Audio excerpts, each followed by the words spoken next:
बहुत समय पहले की बात है। दो अच्छे मित्र राम और श्याम एक घने जंगल से गुजर रहे थे। दोनों दोस्त अपने गांव में एक दूसरे के साथ हर समय बिताते थे और बचपन से ही बहुत सारी सुनी थी।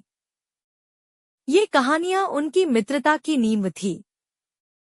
वे एक दूसरे से वादा किया करते थे कि चाहे परिस्थिति कैसी भी हो, वे हमेशा एक दूसरे का साथ देंगे। एक दिन उन्होंने सोचा कि क्यों न एक साहसिक यात्रा पर निकला जाए। इस प्रकार वे दोनों जंगल की ओर चल पड़े, जहां उन्होंने सुना था कि कई रहस्यमयी चीजें होती हैं।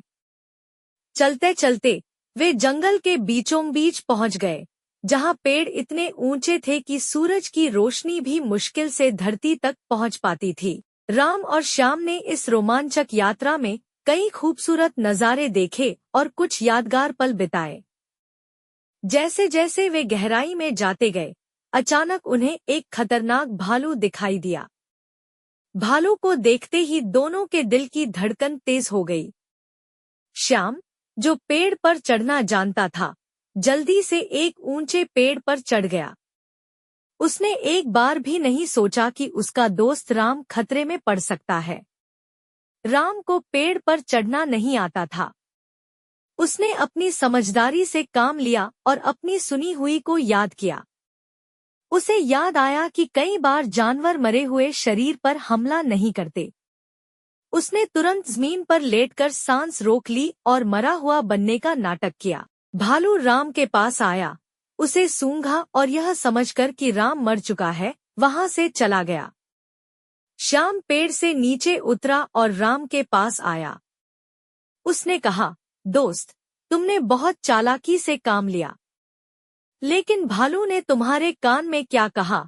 राम ने गहरी सांस ली और कहा, भालू ने कहा कि सच्चे दोस्त वही होते हैं जो मुसीबत में साथ न छोड़े।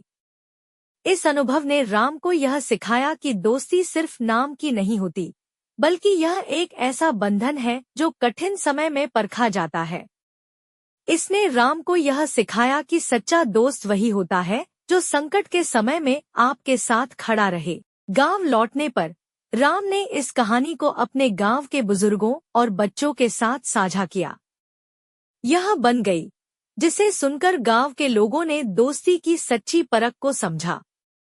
राम और श्याम की कहानी अब गांव के बच्चों में के रूप में प्रचलित हो गई। गांव के बुजुर्गों ने इस कहानी से प्रेरित होकर एक महत्वपूर्ण सीख दी कि मित्रता का मूल्य संकट के समय में ही पता चलता है। राम और श्याम ने अपनी दोस्ती को एक नई दिशा दी और श्याम ने राम से माफी मांगी। उन्होंने वादा किया कि भविष्य में वे हमेशा एक दूसरे का साथ देंगे, चाहे स्थिति कैसी भी हो।